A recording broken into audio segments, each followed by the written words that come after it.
By way of introduction, I am a director of product management at Cloudera, and among other things, the thing that I own is our operational database. But before I get into our talk, I figured there have been way too many HBase talks where we didn't actually have an HBase that we started during the talk. And not too far in the future, we will only have HBase talks powered by HBase.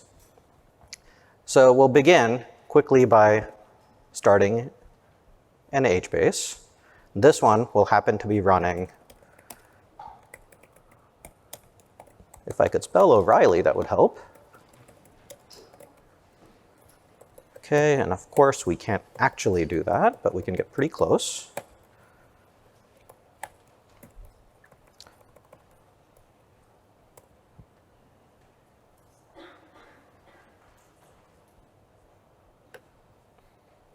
All right, there we go. Next time we see each other on a stage like this, we will actually power the talk by HBase. We'll come back to what's happening here in a minute. Show of hands, how many of you have ever ran an HBase cluster, run an HBase cluster today, or care about HBase for some reason, and that's why you're here? All right, excellent. How many of you have followed the history of HBase over the last decade? Okay. So I'm not going to give you an overview of HBase, and I'm glad that you care about HBase enough to know what we're talking about today. But I did feel like we should recap and talk about where is HBase today. HBase is the 5th largest database by revenue when you look at the world of databases in general. It has a really, really large ecosystem. NiFi, Spark, Hive, Impala, Solar. You can go through the entire set of zoo animals that live in the Hadoop ecosystem. They all connect to HBase. It supports NoSQL, which is what most people know HBase for, but it supports SQL, geospatial, graph, ... It's a multimodal database because it's a non-opinionated database. And as part of being a member of this ecosystem, everyone has done everything you could conceive of on top of this platform. And it's been around long enough where they had the opportunity to do so. And it's sold by a lot of people. My employer, Cloudera, is one of the bigger vendors in the space, but IBM, Microsoft, Amazon, Teradata, Oracle, and more. So it's a very popular database, and that's how it gets to its top 5 ranking. And when we look at what customers and users are using, I can't speak broadly to what every single person who's deployed HBase is using, but I can talk to the customers that I've talked to over the last year and a half that I've been with Cloudera. I've seen customers operationalizing ML and AI to revolutionize their industries. I can talk to examples in healthcare, in public utilities, in media. You don't get to see that with a lot of different technologies that are out there today. It's serving content in real time, at web scale, and often at mobile scale. It's empowering big data analytics for operational and offline use cases. So yes, HBase is an operational database. It's an OLTP database, but it's also an OLAP database. And we have customers that use it across the entire spectrum of OLTP and OLAP. And it's also acting as a resilient store of record, just like any other operational database would be for the applications that run on it. But HBase has a long and storied history. It's been around for more than a decade. Consequently, a lot has changed since when the original developers and founders started down this path. Big data has gotten bigger. When we started, gigabytes and terabytes were big data. Now we have customers that talk about exabytes of data in their data warehouse, and we're not that far away from getting to zettabytes. What that means is what is considered an acceptable trade-off in a platform has changed. Initially, everyone said, I want control. I want every single knob because I want to tweak it. Today, I want agility. Tell me how to get to where I need to fast. I also want simplicity. I'm willing to give up on the knobs and the control because I don't have the time. I need to be agile. That also means I need to be simple. Infrastructure is code. Don't ask me to go and deploy another piece of hardware. I started an HBase at the beginning. Yes, I'm deploying hardware in some virtual data center, in some physical data center in Amazon's cloud. but I don't need to think about that. There is what is called a hybrid transactional analytical platform. Gartner calls this HTAP. This is a real thing now. Customers are saying, I had operational databases. I offloaded all this data into a Teradata or some other data warehouse. And I would do my analytics over here. I'd run my app over here. And that was great. When I'm at terabytes and petabytes and zettabytes of data, I don't want to do that. I don't want a second copy of the data. Need to run it, all my analytics in place while I'm running my applications on the same database. And by the way, don't clobber my application. And there was a battle somewhere in the interim 10 years of NoSQL versus SQL. We all know how that played out. But that was the past, and that's the journey. But where are we today? What customers are telling me, you may be HA, but you know what? 1 second of downtime while your system is dealing with an outage is not sufficient. I need better. I need consistent performance. I need consistently high performance. It's not okay for my performance to dip a little bit because you had some background tasks running. Give me modern tool sets. I have old tool sets. Come on, guys, give me something better. It's expensive in the cloud. And that can mean a lot of different things for a lot of different people. But the message is the same. And it doesn't matter which platform, HBase or anything else in the world, it's a common customer adage. You guys are great. Can you do it cheaper? It's unfamiliar to use. For this community, it's somewhat familiar. For the world of OLTP application developers who grew up on Oracle, going to a denormalized, wide column, non-opinionated database, you might as well be asking me to learn Sanskrit. It's hard to set up complex and tune. Well, you saw how hard it was for me to start in HBase today. We'll get to the complex and tuning in a little bit. But if you were in a data center, yeah, it's hard. And we talked about the need to do analytics in place, so customers have been saying, stop asking me to offload data. Offloading data is painful. It's a second copy of the data. By the way, the offload process impacts my production applications. Lastly, HBase was designed to scale out.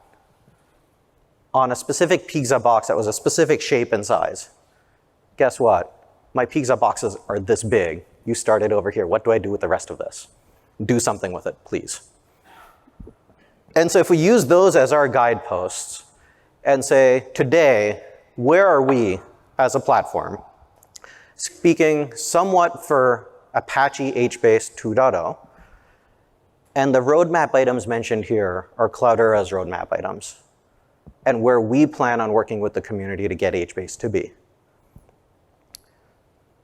The first thing on the insufficient resiliency part, as part of HBase 2.0, and as we get ready to get to a stable upstream release, hopefully that'll be HBase 2.2, we did some open heart surgery on HBase. We ripped out the assignment manager that deals with where regions sit on a cluster and how they're moved when there's an outage to recover from that, to do better. We also made a number of enhancements to replication. Replication subsystem in HBase is fairly mature, but now we've added things that customers have been asking for quite some time. From an inconsistent performance perspective, there were 3 major improvements, and I'll get into all of these in a little bit of detail.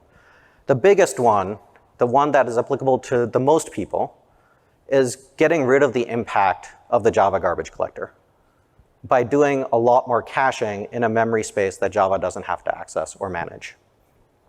The second one is the second biggest complaint, which is, guys, I know you have a lot of background processes, compaction sucks. Okay, we got you covered. Let's take that offline on a different node. And then working in conjunction with Intel, we added support for NVMe memory. And we'll get into the benefits of that. From an old tool sets perspective with HBase 2, upstream and within Cloudera, we ship with Spark 2. That's a huge update. It saves a lot of problems when it comes to ingest into HBase. And it's been something the community has been asking for quite some time, and the customer base has been asking for quite some time. When it comes to deploying HBase in the cloud, it was expensive. We get it. There's a number of things that we did. What I demoed at the start was let me deploy HBase on HDFS. Had I clicked twice more and added an S3 bucket, we could have deployed onto S3. Check that box. Cloudera, by the end of the year, will also support ADLS Gen 2. It's actually easier than S3. Going forward, we're going to go a little bit further and support multi-availability zone stretch clusters in the cloud. That also means multi-data center stretch clusters in your own data center. When it comes to being unfamiliar, HBase is a non-opinionated data store when it comes to data format. We get that. However, our customers are saying, I want SQL. We get that also. The community kind of got that. Consequently, one of the many projects that built on top of HBase was the Phoenix project. That is something that we've supported on half of the legacy Cloudera platform coming from Hortonworks, and the rest of Cloudera has embraced with both hands. That's something that's available to our customers today and will be available in the CDP platform going forward. On the hard to set up, I'm not going to speak a lot. You saw what I did. Literally, it was 5 clicks for those of you who were counting. Did anyone count? Didn't think so. But we're going to do more, and we'll talk a little bit about it, but not too much today, which is how do we get to a true DB PaaS offering that's multimodal in nature, built on HBase, that takes a lot of the operational headaches out of the hands of an admin, because they frankly don't want to do it. We also have something on the roadmap that is another major re-architecture of HBase. How do we get column-oriented performance? How do we get data warehouse performance in an operational database to truly build a hybrid animal? We'll talk a little bit about the problems and where we're headed with that. So when it comes to replication, there are 3 major changes that I alluded to. And if you follow the numbers, if you can read them, the first one is when it came to replication, customers said, I love HBase, replication rocks, but I have a lot of tables and I have a lot of tenants, and stop asking me to manage all the tables. I'd rather manage the tenants. Check that box. Replication can now be set up at a namespace level, not just at a table level. Now, namespaces don't equal tenants in HBase parlance, but it is one of the several different capabilities HBase has that you can use in conjunction to provide a multi-tenant service. The second one is bulk loads. Talked to so many customers said, I bulk load here. I wish that data would end up there. Instead, I'm bulk loading in 2 places. It's a pain. It causes problems. Make it go away. Check that box. We've got a solution that's 90% there, GA today. We're going to close the gap on 10%. But that last 10% is to deal with things that most customers don't care for, but a couple do. Third one, sorry, I went out of line here. That was the third one. The second one, I have a strongly consistent database, but you gave me eventually consistent replication. That feels somewhat broken. As a guy who joined Cloudera a year and a half ago, I asked my team, why do we have this bug in replication? They said, a lot of customers implemented it that way, so we can't fix the bug. So he said, let's build a new feature. That became serial replication in HBase to make sure that the updates for your replication go in sequence of the commits on your primary database. Come on. Okay. I did begin with the adage, everything that can go wrong will go wrong. Just didn't expect it to happen so quickly. Come on. Okay, this is going to be a fun talk. Let's try that again.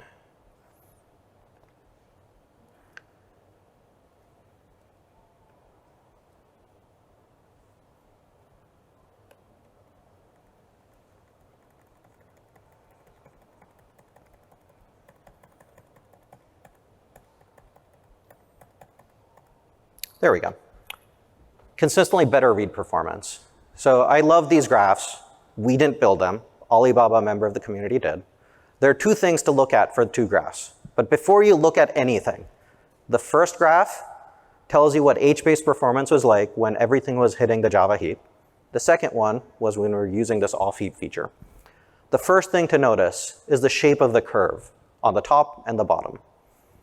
Using off-heap caching in HBase 2.0 gives you consistent performance, eliminating the variance caused by the Java garbage collection mechanism. Second thing is the amplitude of the curve. Your mileage will vary depending on a lot of things specific to your environment. This was their environment. In the original cluster on top, they peaked at 25 million queries per second once in the test period. On the bottom, if you squint your eyes or have a pair of binoculars, they exceeded 25 million queries per second for a majority of that testing period. Consistently better performance. Compaction sucks. It causes a lot of I/O thrashing, especially when it's uncoordinated. Talk to a lot of customers, they're like, this is great. I love compaction. It solves a lot of problems because I want to update my data. But it's really hard and complex to tune. So we got used to giving the advice, well, just turn that off, write a script, do it when you want. Our more advanced customers said, great, let's do that. And they did, and they were happy. Everyone else looked at us and was like, guys, come on, fix the problem. Hence, we created a tool that provides compaction that you can put into your own scheduler. Okay, but that's not enough, because now I'm still thrashing, and so we took it a step further and said, well, you can actually do it on an HDFS server that has all the data that HBase has, and it doesn't have to run on the same compute nodes as your region servers. Now your I/O on your region servers doesn't have to thrash while you're doing compaction, which improves performance. You get better, more consistent performance for your OLTP workload while we take care of background tasks somewhere else. When it came to Intel and the work we did with them, the headline is you can build a much bigger cache when you use NVMe memory for the same amount of money that you would spend on DRAM today. Roughly 3x more memory, NVMe memory, than you get DRAM dollar for dollar. That's awesome. Downside, comes with 3x the latency also. So here your mileage will vary, but if you can deal with 3x more latency on your cache hits, but improve your cache hit rate sufficiently to cover for it, then this is a solution that works really well. When you're going and hitting HDFS, on-prem direct attached storage, that trade-off is somewhat questionable. When we come to the cloud, and we'll talk about that a little bit more, it suddenly becomes much more meaningful.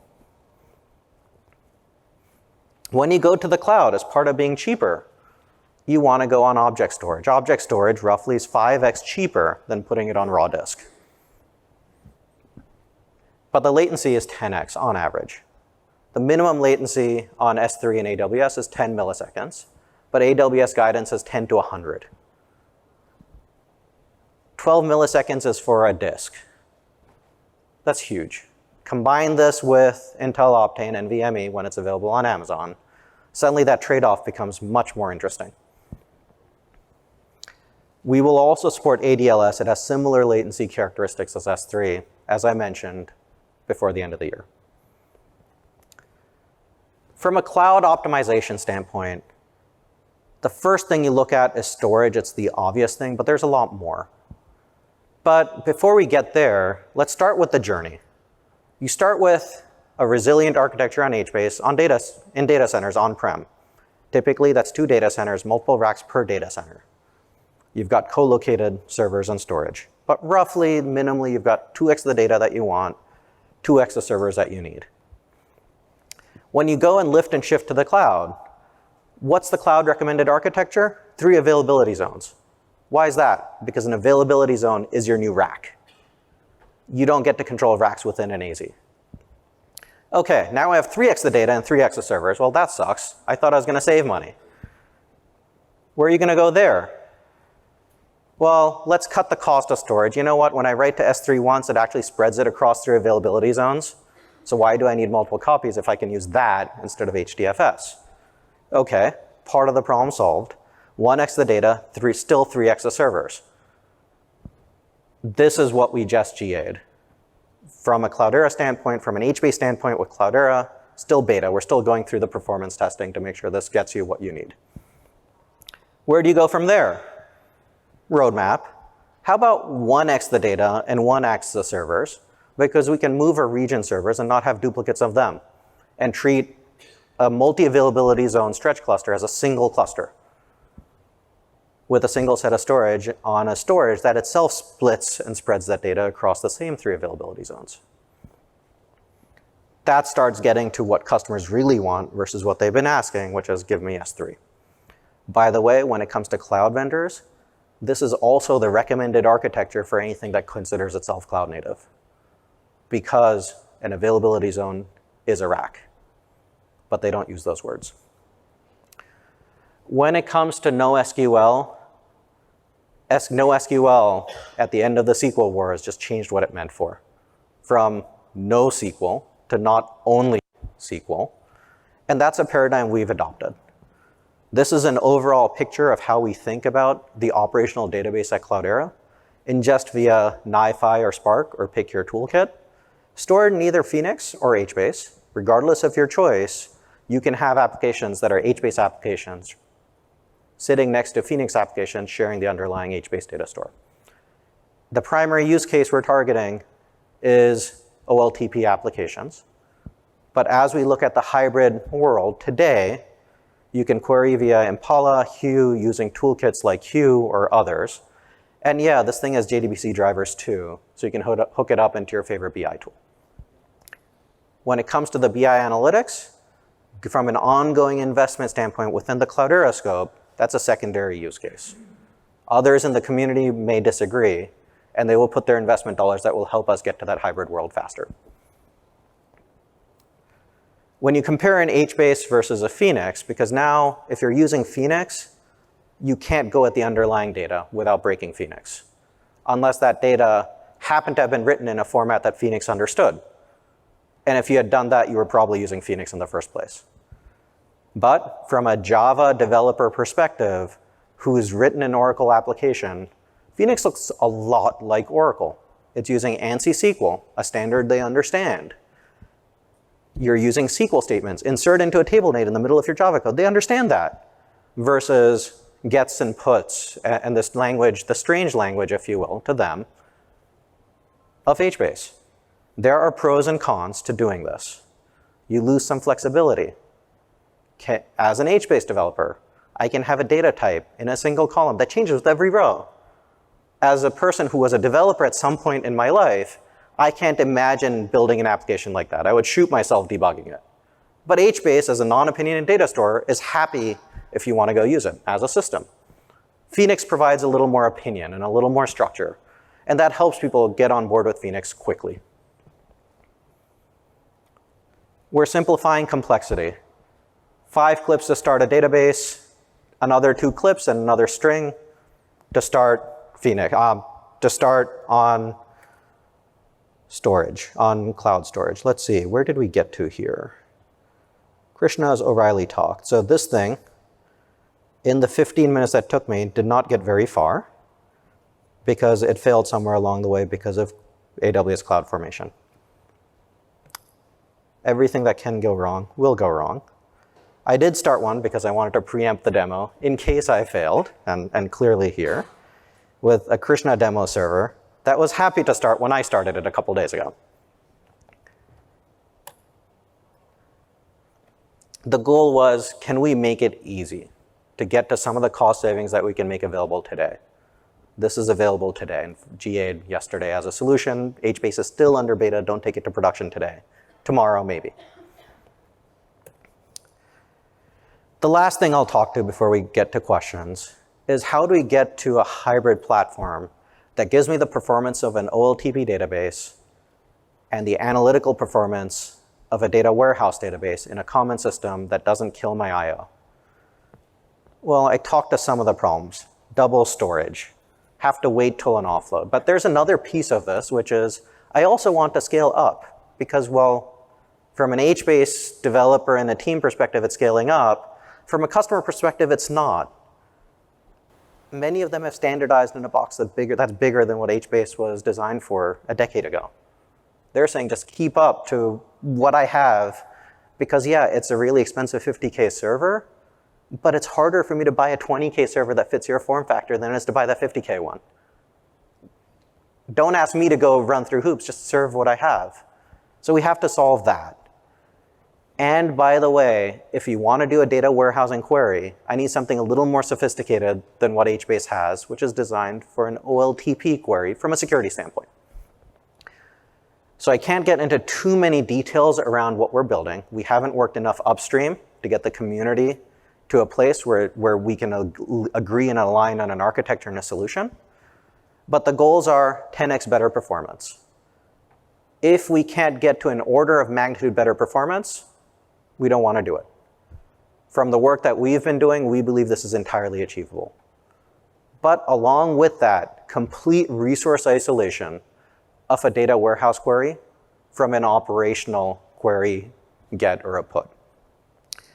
We need to optimize for modern CPUs, SIMD, vectorization, etc. The things that data warehouses have done for years. Because that's how we can scale up and you fully utilize the hardware that's available today.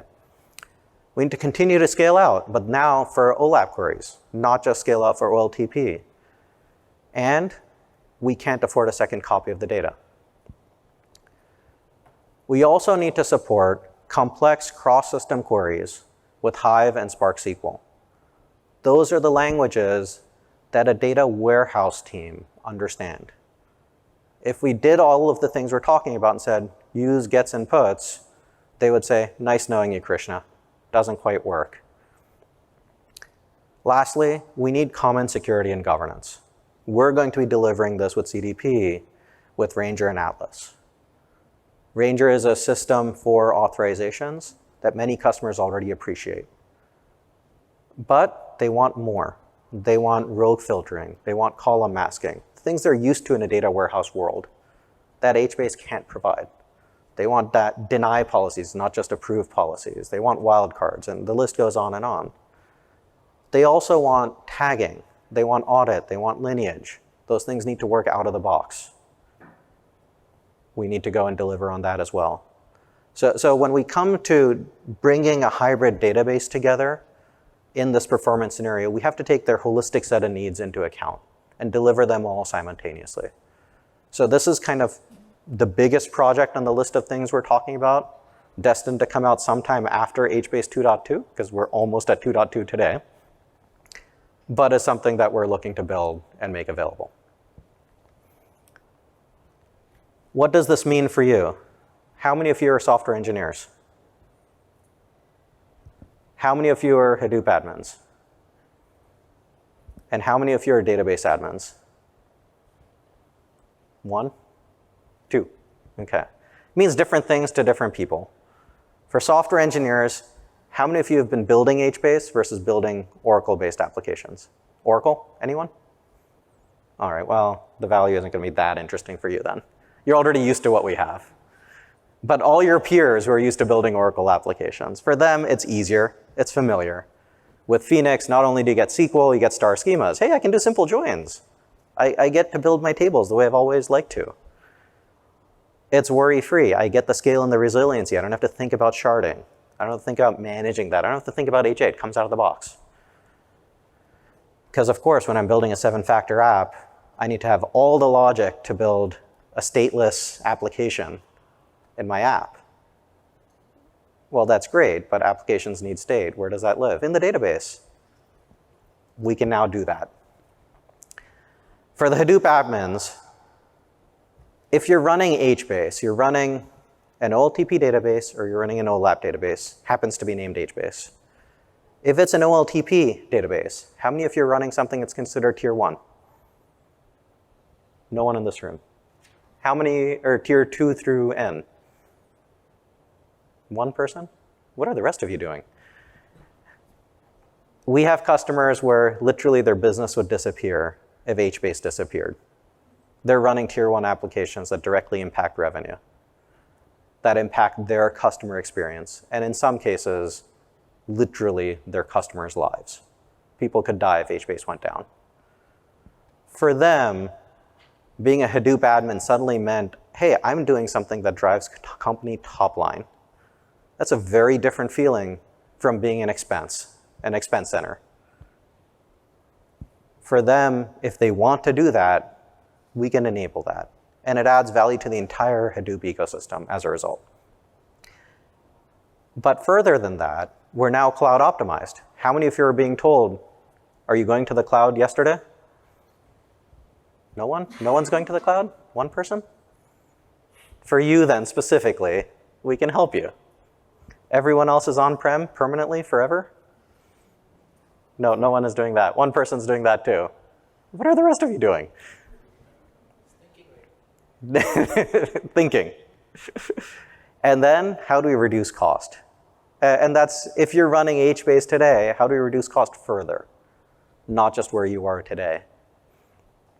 For the one database admin or the two database admins in the room, it's cheap. You're used to paying for Oracle. How about something cheaper? It's worry-free from a scale perspective, from a resiliency perspective. It's really hard to deploy HBase in a non-HA way. It's cloud optimized. For the Oracle admins in the room and the DB admins in the room, when you go to cloud, is deploying an unsecure cluster a nightmare? Or an unsecure database in the cloud a nightmare? What if I gave you in a way where you could not deploy in an unsecure way?